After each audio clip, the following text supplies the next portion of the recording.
Yeah, that's right. We've done in-persons with Voice Flow in Austin, and we've done a few in-persons in Austin, so hope to do that again at some point. And yeah, thank you, Elaine, for joining us from California.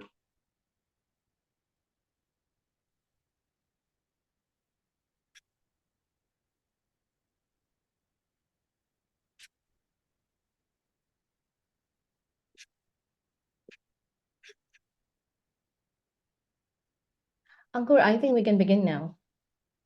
All right, awesome. So thanks again for joining. Hello, everyone, and welcome to our April Conversational Collective event. I'm your host, Ankur, and I'm excited about our discussion with some amazing speakers today joining us from around the world. They volunteered their time to be here with us today, so I just wanted to thank them for that. And we'll just do a few housewarming things before we get started. Quick question. Can everybody see the screen, the slide? Yeah, we can. Okay, perfect. Awesome, thank you. So let's go ahead to the next slide. Just 1 second. Sure.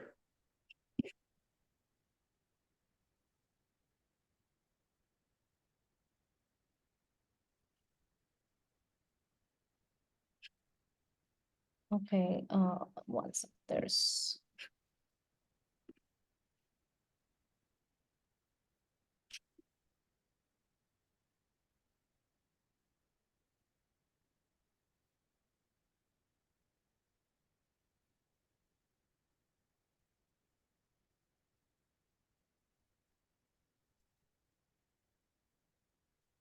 yeah. Awesome, thank you. Conversational Collective is a volunteer-run organization. That means we rely on sponsorships. So I'd like to thank VoiceFlow for being our 2024 sponsor. Like I mentioned, we have an extensive history working with VoiceFlow. We've done in-persons with them before. I know half of us have met the other half at those in-persons. So I just wanted to thank them again for sponsoring us, and we're happy to have them on board. There's a QR code. It just goes to voiceflow.com. You can check out VoiceFlow to build agents that do more. And it takes a lot of volunteer time to organize these events. We're doing these outside of our day job. So for that, I just want to take a minute to thank the Convo Collective team. Especially today, we have Fatima who's operating the Zoom, and we have Emily operating or moderating the Zoom chat. So I truly enjoy working with each of these people. And if you don't know them, you should definitely reach out on LinkedIn.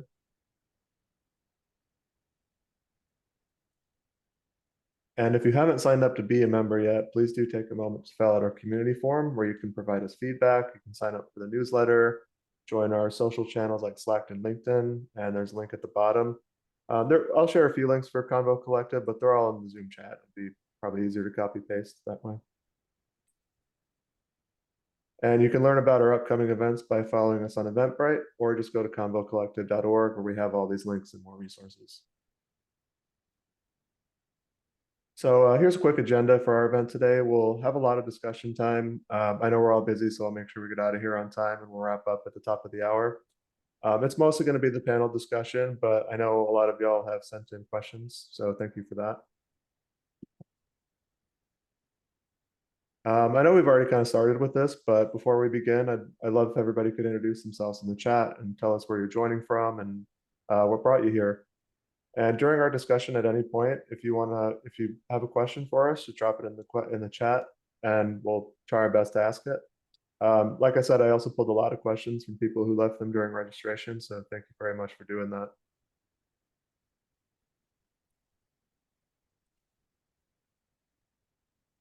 So with that being said, let's dive right in. And we'll start with some introductions. So panelists, let's just take about 2 minutes each to tell everyone how long you've been in conversational AI, what's your background, maybe a brief overview of your role today. And we'll start from left to right. So Braden, why don't you kick us off? Sure. Hi, everyone. So I'm Braden Ream, CEO of VoiceFlow. Been in conversational AI now about five and a half years. And if you're not familiar with VoiceFlow, we're a collaborative conversational AI platform, help about 250,000 teams build AI agents for anything from customer support to in-car assistance and kind of everything in between. So yeah, super excited to be here today. Awesome, thank you. Olivera? Hi, everyone. Super excited to be here as well. And my name is Olivera Bay, and I've been a senior conversation designer for about 4 years now. I work both in English and French. I'm located out of Toronto, Canada, and I currently work at Master of Code Global, where we do chatbot and voice bot solutions on all different industries, including using Gen AI. And really excited to talk about Gen AI and non-Gen AI today. Yeah, I can't wait for that. Wouter, how about you? Thanks. Yeah, thanks for having me here today, everyone. Welcome. I am a conversation designer and generative AI engineer. Been doing conversational AI for about 6 years now, as an entrepreneur and a corporate consultant, and currently building my own team of AI engineers in Ho Chi Minh City for overseas outsourcing. Oh, wow, that's quite the undertaking. And like I mentioned, I'm Ankur. I'm a conversation designer for Smart Action. I actually got my start in conversation design through Convo Collective. It was before the pandemic. I was just joining networking groups and discovered this completely by accident. I thought it was called Chat UX at the time. So I was like, oh, cool, UX for chat designs. And it was just this whole new world open up to me. So I have a lot of things to thank Convo Collective for, but let's go ahead and get started today. So our topic today is Gen AI and non-Gen AI use cases. And Wouter, I'd like to start with you. If you could provide us an example or a use case where Gen AI was crucial in solving a problem that non-Gen AI couldn't effectively address. Right. Well, so we all know, I think by now, that Gen AI is great for ideating, right? So I use it myself as well, even in preparation of this meeting, to like run the questions through the LLM and see what comes up, and not to actually repeat it, but to give me an idea of what different sides, what angles there are to a specific topic. So seeing that is like a very low-hanging fruit kind of use case that you see in teams from all skill sets, really, which is being used on a daily basis. But then in conversational AI, I'm using it a lot with RAG implementations, right? So retrieval augmented generation, where you use LLMs to provide grounded answers, so factually correct answers through ingesting data from a company into the LLM at inference. So that's I think probably the most powerful use case that we have right now in conversational AI. Okay, Braden, I want to pose the same question to you. Any specific use cases where Gen AI was crucial in solving problems over non-Gen AI? Yeah, instead of going to like an industry use case, I'll go to more of like a conversation design practice that used to be a huge pain before. And in particular, it was really graceful entity extraction. So I remember we were working with a large company that had a lot of drive-thrus. And when you can imagine, when you have a lot of entities to extract, so you need to know the type of food, type of drink, size, the size, the combo, any like toppings to be removed on and off.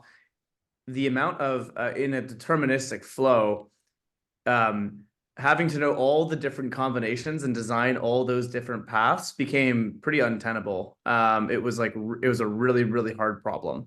And large language models, through a single prompt that loops until you have everything you need, it's a pretty magical experience as a conversation designer. So I think when it comes to big unlocks, I think to Wouter's point, RAG is a huge one.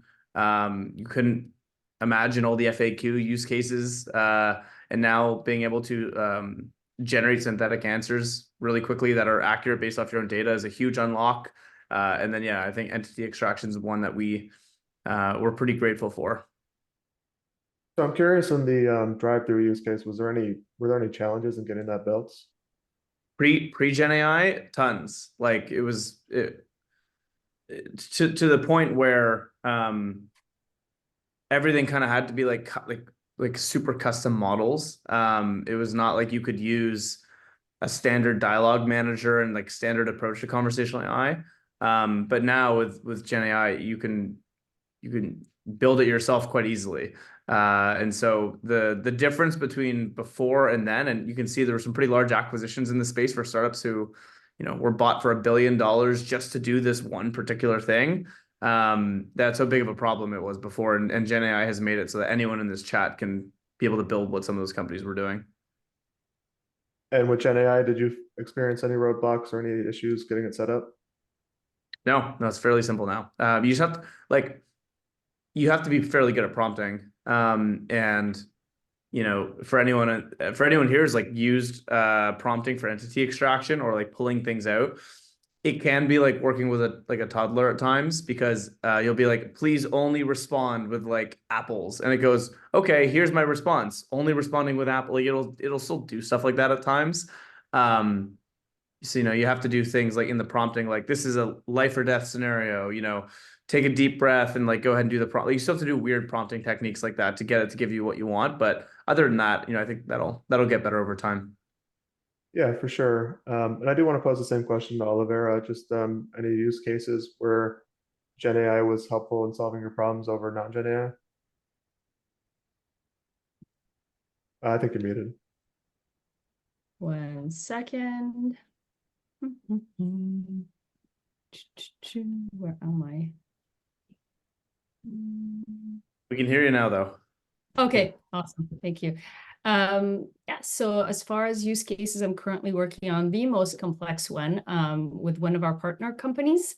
And it's in the entertainment industry. And what makes it super challenging is, as Braden mentioned, is the entities and slots, meaning that there's a lot of different aspects to collect from the user through that data collection process.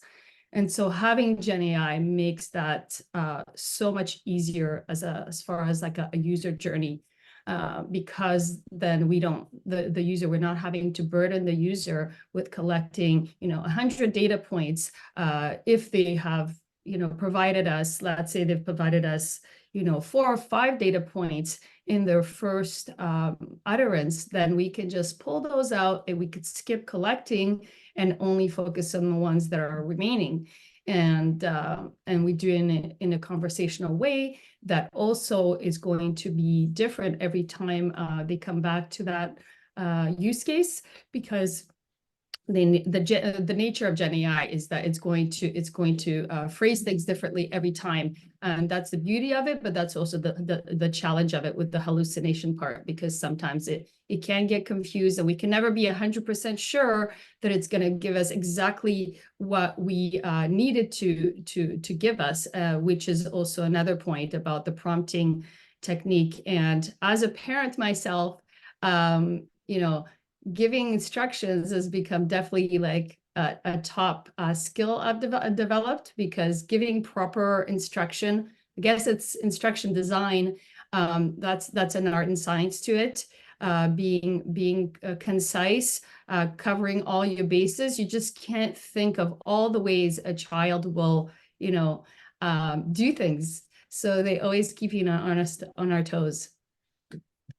Yeah, that is for sure. I don't have kids myself, but every time I interact with my niece, she throws me a new curveball. Yeah, you mentioned complexity and hallucinations. Is that something that you've struggled with in the past with Gen AI?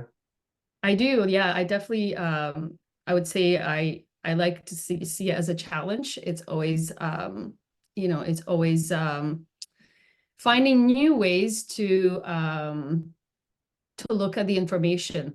So it's easily confused, and knowing that, so we try to anticipate the ways it could get confused, but ultimately we just can't foresee all the different ways it can get confused. Therefore, that's why Gen AI is not good for those cases where there's like data that it needs to be like absolutely 100% accurate, versus cases where, okay, if it's a little bit off, it's not going to be detrimental to the user. Okay, for sure. And I do want to touch upon ethics for a little bit. I know that was one of our key points for today, especially as we have both complex industries and also very sensitive industries like healthcare and finance. So Braden, I'll pose this question to you. What specific ethical considerations have arisen in some of these use cases? And how do you manage them? I think the majority of what we've seen is kind of the standard. Like I don't think Gen AI has added any particular layers of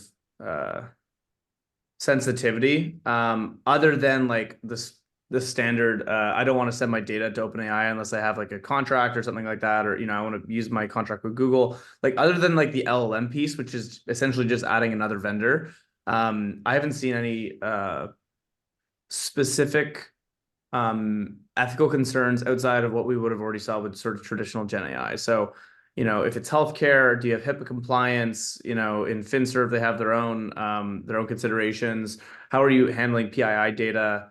At least from what we've seen, it's typically like the same stuff we've seen pre-Gen AI, but now with Gen AI, there's just that added layer of I don't want to send my data, without having some sort of relationship or guarantees. Given that, if you're using like a standard GPT model, your data could be used in training, I believe. Actually, it might be in the user agreement that they don't, but a lot of companies don't read that stuff, and there's a lot of third-party vendor relationships where it's actually OpenAI behind the scenes, so you have no idea. But yeah, I mean, I'll pass to the other folks on the call. They may have better answers than me there. Yeah, I'll leave it open, Wouter.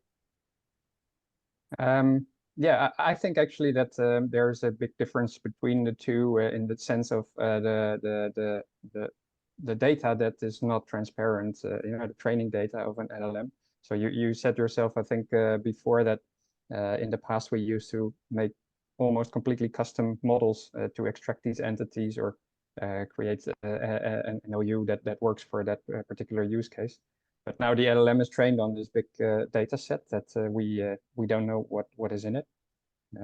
And there are some very interesting examples already in the open source area where they are training LLMs on completely different data just to get an output that is less biased or maybe biased to another point.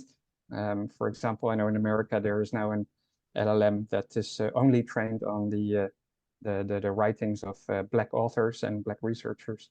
So that's I think is a good example of something we need to be aware of because it does affect the outcome. Yeah, Olivera, do you want to weigh in? No, I love that point, Wouter, about using the right data set that's not biased. I think that's something we need to be super cognizant of. And because, data in general is biased, so finding the right source of data is going to be key to prevent any issues right from the get-go. So how do y'all manage finding the right data set? I know, especially if you're looking out for bias. I would like to pick up that one if that's okay. Sure. So I think that we've come to a point that risk of getting a wrong output is always there, because in the past we had coding with if-else statements where there was a binary output that made it true or false, but now we're always working with probabilities. So I think it's very important that organizations have a strategy and a policy in place to manage the risk of working with AI.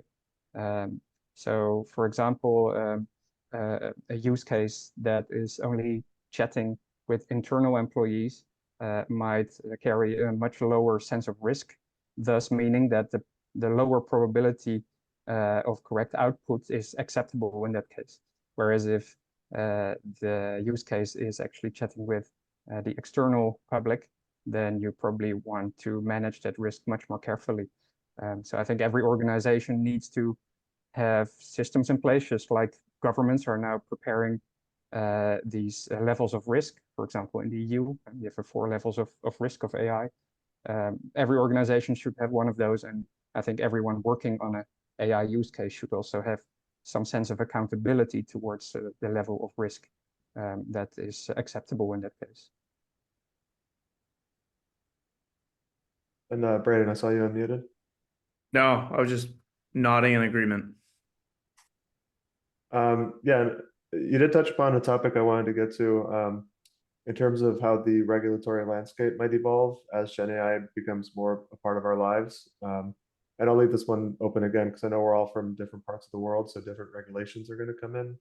But how do y'all anticipate that regulatory landscape evolving, and what impacts do you think it's going to have on AI?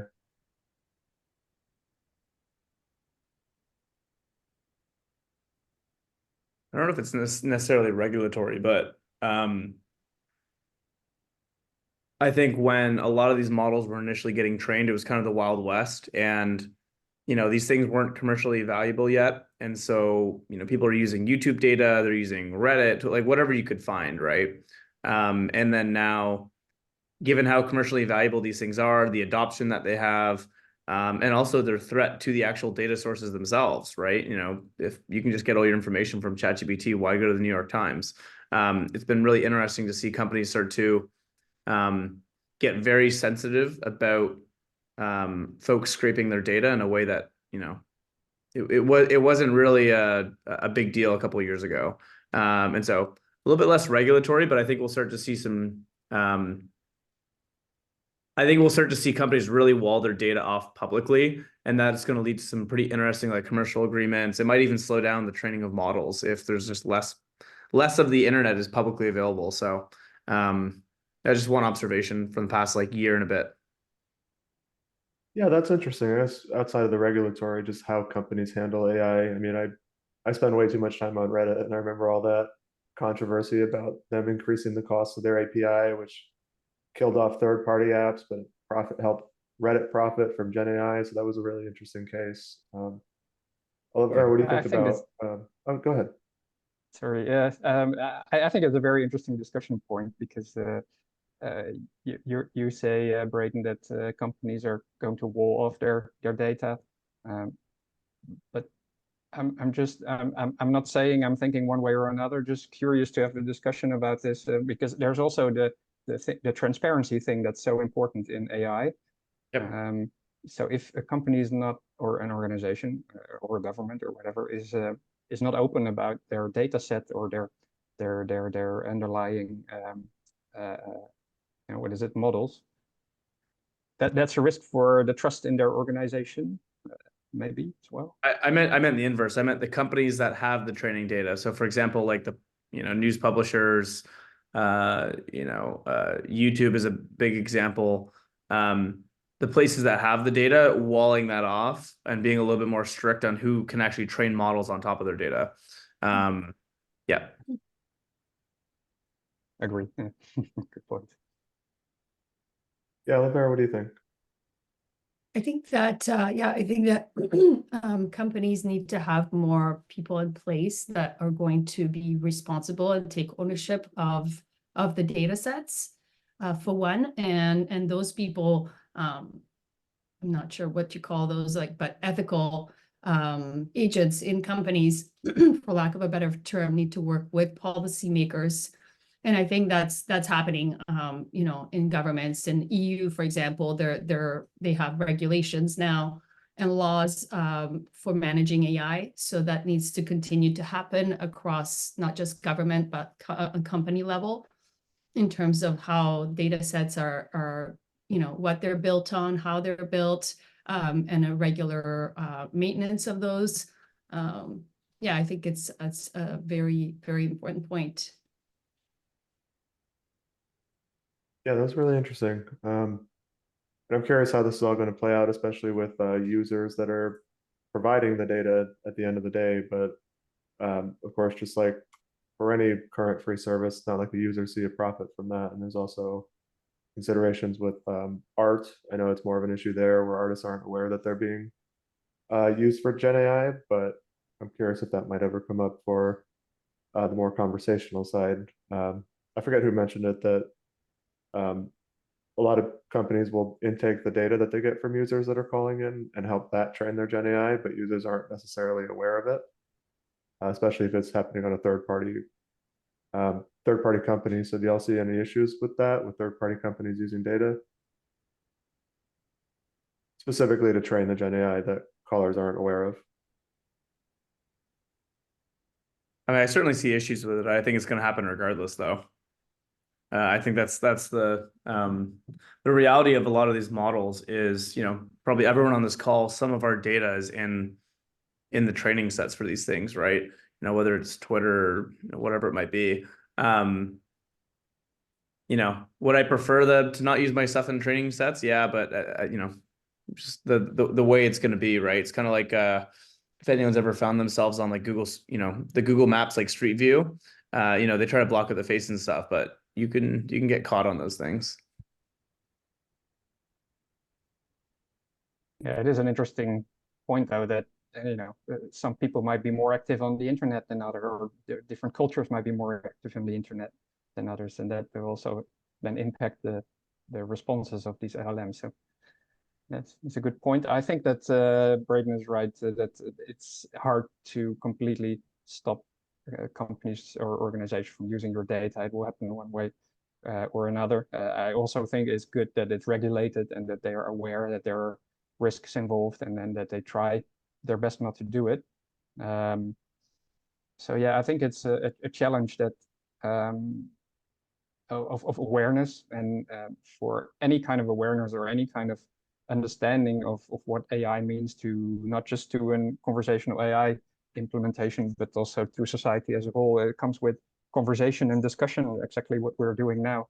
And I think that way it will become more and more clear to people in an organization or in a society what the limits to, you know, this kind of thing are. Where are the limits of data collection and data usage in training? I think there's definitely a new event topic coming out of this discussion that we can like unpack a lot more. So many layers to it.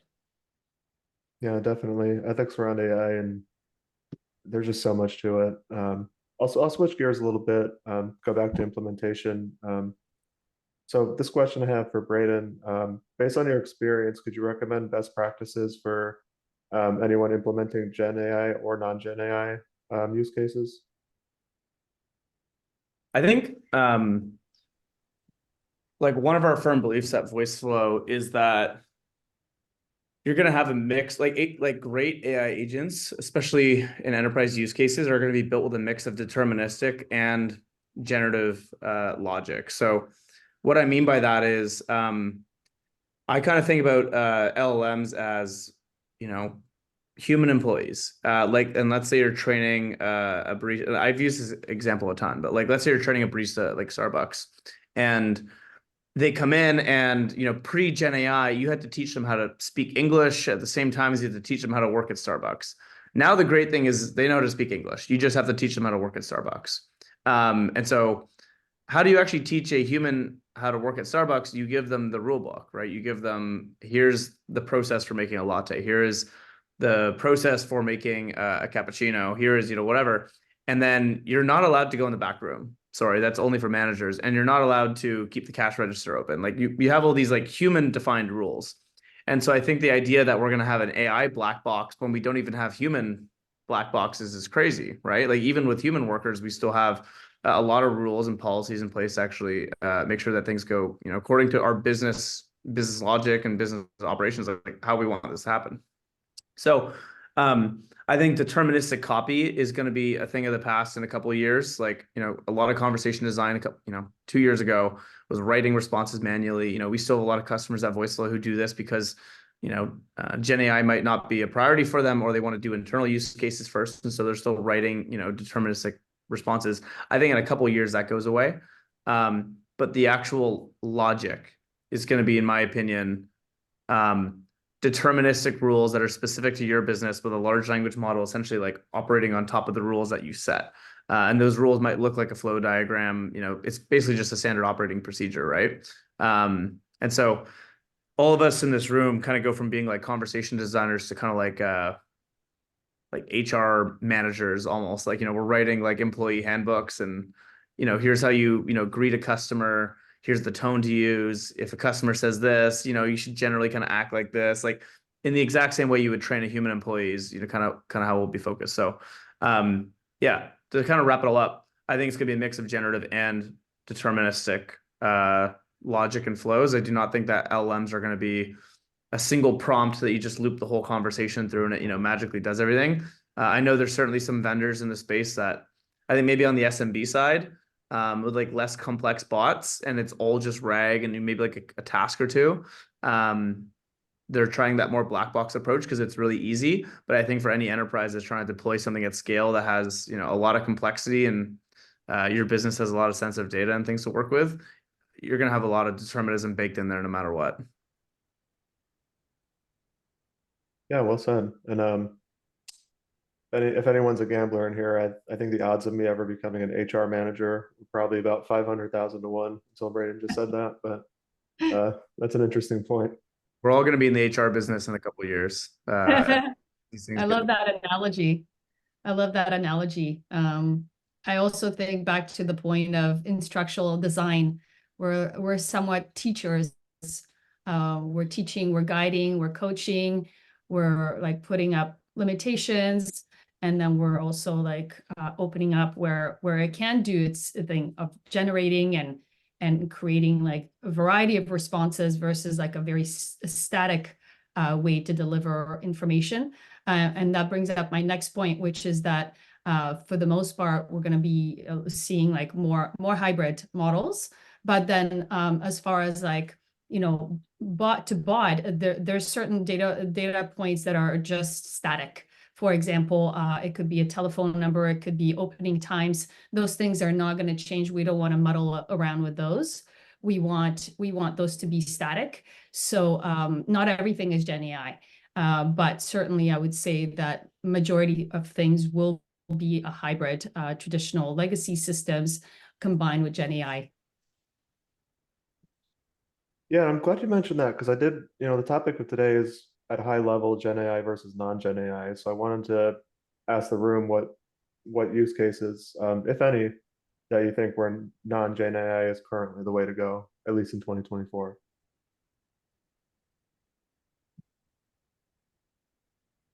Well, I think that entity extraction, even though Braden was just raving about how much easier it became with LLM, I think there's still a case for using traditional models for entity extraction and classification. But it depends on the context, obviously.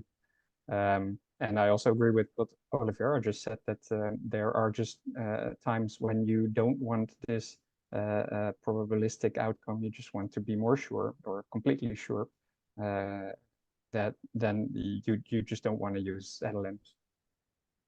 Yeah, there's also times where generative AI is just, it's a Ferrari and you only need like a Civic. Like for voice flow, we have like a greeting message on our bot. Do we need to incorporate like the context of the weather and the time of day and this and that? Just say hello. It doesn't need to be like super crazy, and so we can just use a deterministic response for that. So in that example, whereas that's just the intro, does the rest of the prompt then go more hybrid?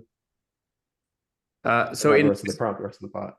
Well, so like in voice flow, it goes. It's essentially that conversation state is going to be like a deterministic response, and then as it flows to future parts of the conversation, you can start to use LLMs and all that kind of stuff. Like in voice flow, to be honest, when I say voice flow here, I'm kind of just using it as a synonym for like, I think most conversational AI platforms that have kind of kept up, they'll have this kind of approach where you can blend deterministic and probabilistic responses. Because yeah, if you're purely probabilistic, it's I think it was Emily in the chat, but like it's expensive and there's no reason, right, for some things to give a response. Like imagine you have like, if you go look through your transcripts and like 1,000 people a day ask the exact same question or like a variation very similar to it, there's probably no reason to like go do a whole RAG like expensive query of your knowledge base and like generate an answer to GPT-4 Turbo or something. It's like you can just, pricing is X, right? If you get that same question. So I do think the prices will come down over time. So it's not like I think prices is going to be super restrictive, but I think what we've all learned over the past like year and a half since all this craziness began is generative AI is not always like the best solution, but it's a great tool in the toolkit. Yeah, I recently built a complete solution for a small business in logistics, and we basically used how can we say, like a pyramid of tools. So there was the rule-based platform, kind of like you were describing, that would just tell people, tell the conversation to go left or right based on the answer, if it's a button. And then there's the NLU, so the traditional machine learning models, where you actually pre-teach the intents and also write the answer or answers that it can give, and that is exactly what it will return. So that's quite deterministic. And then there's the next level would be the RAG LLM, and then there's another fourth level. Like if that doesn't know the answer, you can escalate to a human agent. I think that way you have, if you go through it in that order, then you kind of go from very binary to less binary to probabilistic to, you know, human with emotions, which I think is a great pattern. Mm-hmm. I also want to just, there was a really great question from one of the attendees. I don't know their name, but it was, will non-Gen AI use cases eventually fade out given the fact that automation is becoming the solution to everything? Ticketing, for example. Well, if we look at that example, you know, of ticketing, it gathers the info for a ticket and makes an API call to send info, so the LLM won't be able to make that API call regardless of the prompting. So, you know, so yeah, we need that, you know, Gen AI, but it can't function without the API. So the API on its own won't do the trick. So it's true to say that you know, non-Gen AI cases will remain, which is what we were talking about earlier. We will need you know, strict NLU, traditional ones, but most likely will be like continuing on with this like hybrid model. And I think it's also important to make the distinction that we shouldn't be saying like there's non-Gen AI solutions and there's Gen AI solutions. It's all just like conversational AI. Whether it's like the same as, are you using text to speech in your bot? It's like, it's still a bot in my opinion. I think we've kind of grown as an industry past like defining things by purely like the interface or the modality or, you know, the language, use case. Like it's all conversational AI, and whether you use Gen AI or not it's just a tool in the toolkit. No, I love that point. Absolutely agree. Something I wanted to ask about LLMs, and I'm more on the non-Gen AI side, just for clarity. But if you have a strict process, maybe you're working in finance on an internal solution, how do you go about building an LLM for something that doesn't have a huge data set? Or do you? Building an I don't- LLM, like an actual foundation model, or just like Yeah. fine-tuning?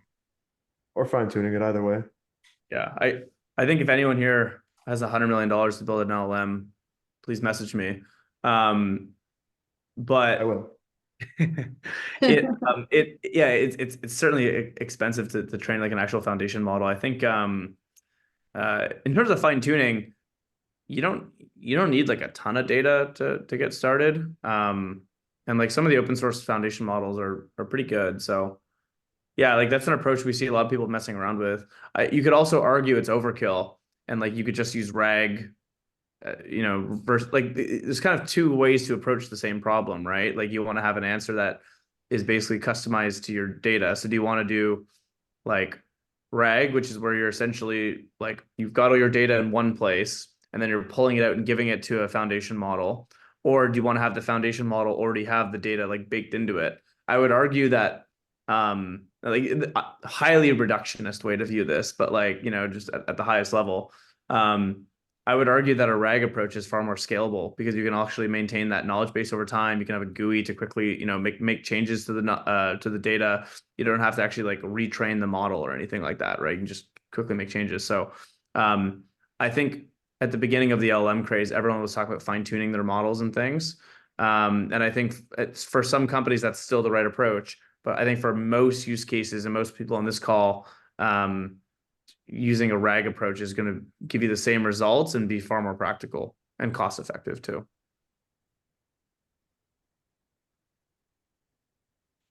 Olivera, any thoughts on that, or just the original question of LLMs for a small data set?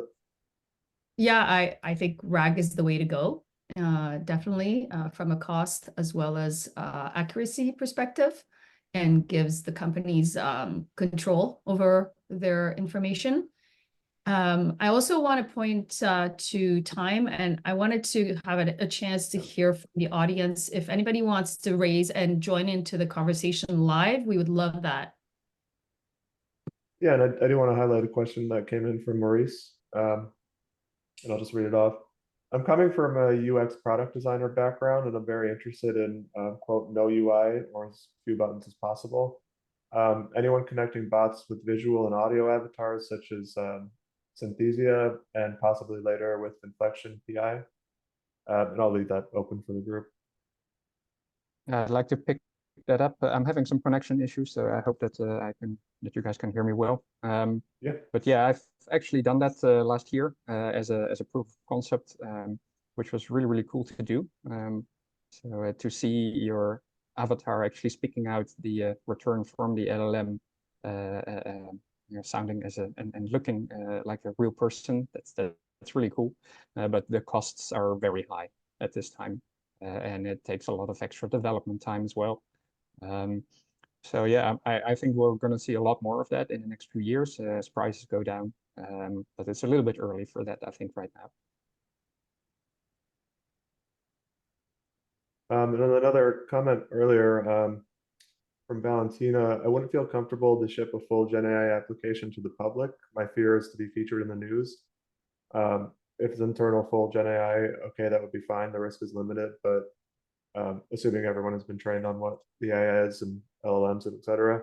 And it's an interesting point. I mean, we've all seen stories of hilarity coming out of Gen AI models interacting with people. They're like, there was that one story about a car dealership giving somebody a bunch of JavaScript code or something weird. So it kind of touches upon hallucinations. And for, I'll pose a question to Braden. Is that something you've run into much? I think for the most part, it's like, I don't know the number, like 10,000 plus agents, on VoiceFlow now or something like that. And like no one's in the news. There's probably, and we're just one platform. There's like millions and millions of these like bots out there. And it's like the one time that it happens where it was like a pretty lazy implementation, where they basically just fed like a pure LLM model and put it on your website. Like you could never have a 100% certainty with a probabilistic model. You can't, right? It's just not the way that probabilism works. But you can get pretty dang close to know that like it's 1 in millions that you'll get like an answer that's going to land you in the news, if not billions. Now it's a little bit more expensive, but basically what you can have is you can have the actual, like you basically take the answer. And if you're doing like a RAG approach or something, it's already trained off your data. If you get really good with like the system prompt and system instructions, like you can already like remove a lot of the hallucination potential there. And then you can take an added approach of then running that response through an additional prompt to do a fact check, basically. And so you can do these types of approaches to dramatically reduce the chance to the point where I would say it's safe for enterprise scale. Now, that is going to be like for the car dealership, that's fine. If you're like a medical bot that is giving like, prescription data or something, maybe you never want to go generative, at least right now. So it's like, it's certainly going to have some use case specific elements, but a lot of the stuff that's been in the news has been, in my opinion, just like really lazy implementations that kind of drag the whole space down. But I get it. Like it's so easy to throw a chatbot up on a website and just connect it to ChatGPT. And it gives a really cool like exec demo if you ask it the right questions. And then of course you can take it off the rails with prompt injections and things. And I do have another question that came in during registration, and I'll pose it open to the group.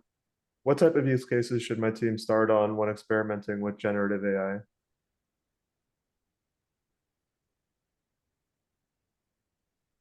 I have an answer here, but I don't know if the other folks want to want to jump in. My Canadianness, I want to be polite here.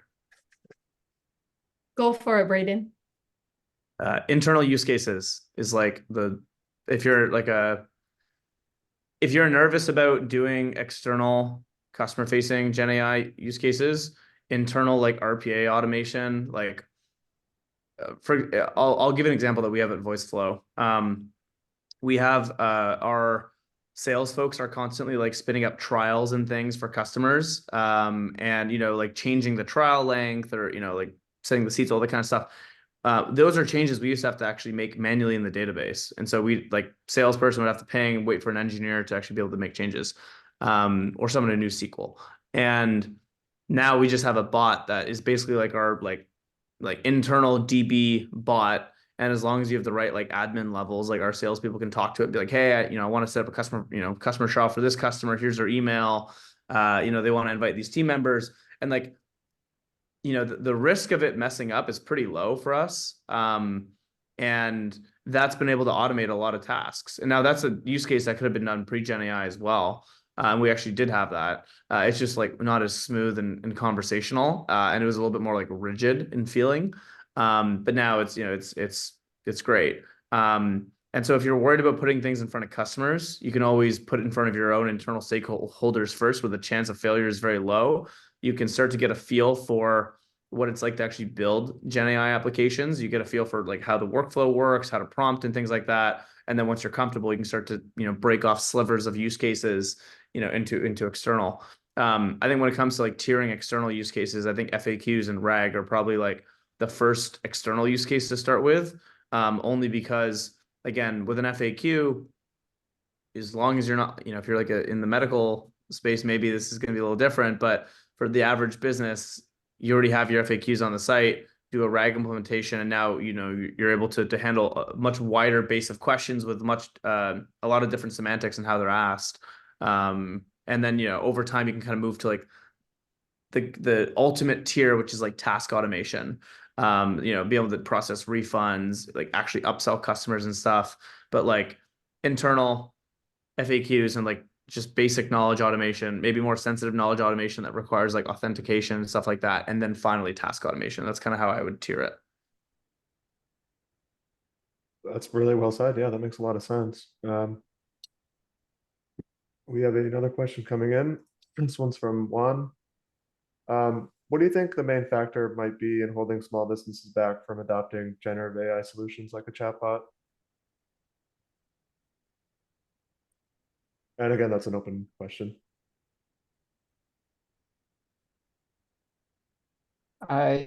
What I'm hearing a lot from my customers and as well as from my contacts is that a lot of companies don't really know where to start, because it's such an overwhelming topic, and yeah, to get started with it, it feels like they have to pull all the plugs, make huge investments, whereas I think what Braden just described, starting small and internal, actually a great way to experiment and slowly build up your expertise.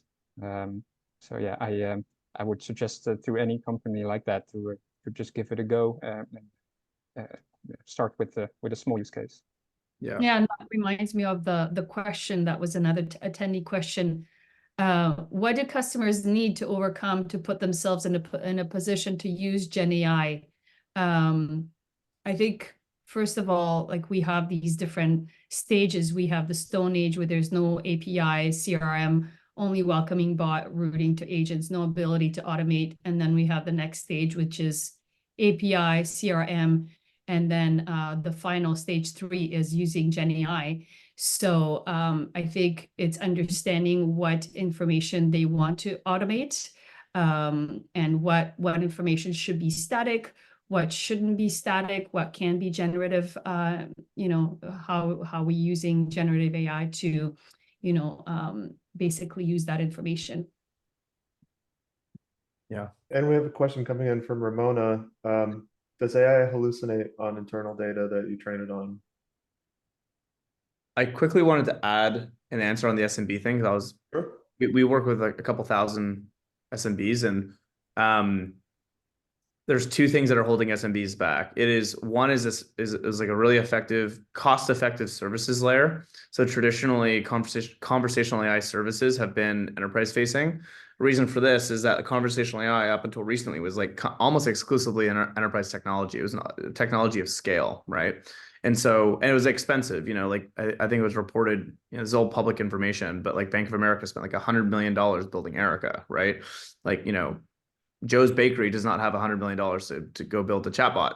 And so I think the services layer now with LLM models, it has brought down the cost so dramatically, and it's also widened the use case breadth that you can now have some small businesses where it actually makes sense to introduce a chatbot. Because for a lot of use cases, it still doesn't. Not every business needs a chatbot. It's only once you need some sort of like automation that comes from some sort of scale, right?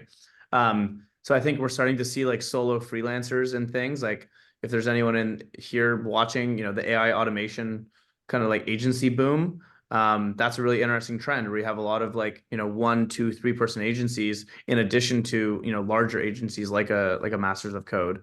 And so that's really exciting. I think on the other side is the tooling. Like I don't think like if I go back to like Joe's Bagel Shop, they're probably not going to be sophisticated enough to use voice flow. Like we focus very much on like the most sophisticated teams, like kind of mid-market plus, you have a background in conversational AI. And so you're either going to use the services or there's going to be a lot of tools that are going to emerge to just service SMBs with like simplifying everything as much as possible. You're not thinking about the system prompt or like prompt chaining or like chain of thought or like the wrapper or anything like that. You're just like, I'm a bagel shop. I need to give my instructions on like what I'm trying to have it do, and it's gonna be able to handle it. Like kind of that more black box approach. And I think there's already a lot of solutions that are trying to do that. So those are the two things that, in my opinion, are going to power the SMB adoption of AI. Is you need like an individual like freelancer wave of services, and we're starting to see that. And then the tooling needs to be more simple, because tools like VoiceFlow actually aren't going to be great for SMBs unless they have a like an expert or someone who's doing the implementation for them. It's very similar to, if anyone here is familiar with like Webflow WordPress, great for like enterprise scale, best in class. But like, it's really tough to learn. Like it took me, I know how to build websites and it still took me like a while to learn it, versus like a Wix where it's like super easy, super friendly SMB, but like not going to be powering like an enterprise site. So, you're going to see that same contrast in chatbots. And then, sorry, Ramona, to your question, we'll get back to that now. I just wanted to give my SMB interjection. Yeah, and Ramona was just asking, does AI hallucinate on internal data that you might train it on? And like anyone who wants to answer that. Yeah, it can hallucinate on any data. Ultimately, like the models are probabilistic, and so it doesn't matter what data it is, it has the ability to hallucinate.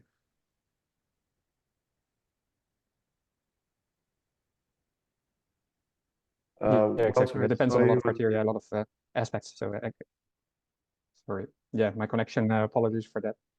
Maybe I'll skip this one. Yeah, you came through. I'm good. All right.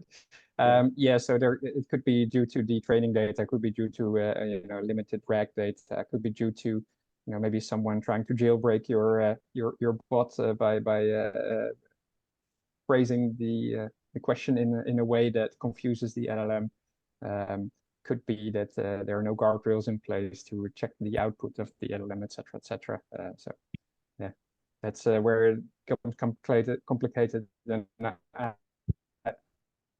I'm very curious. I think that what Braden said is very correct, that there will be tools that make it easy for small businesses to implement conversational AI, but very quickly they will become aware of all these issues that are still there, which would require them to pick up on these extra development tasks to make it better and more consistent, etc.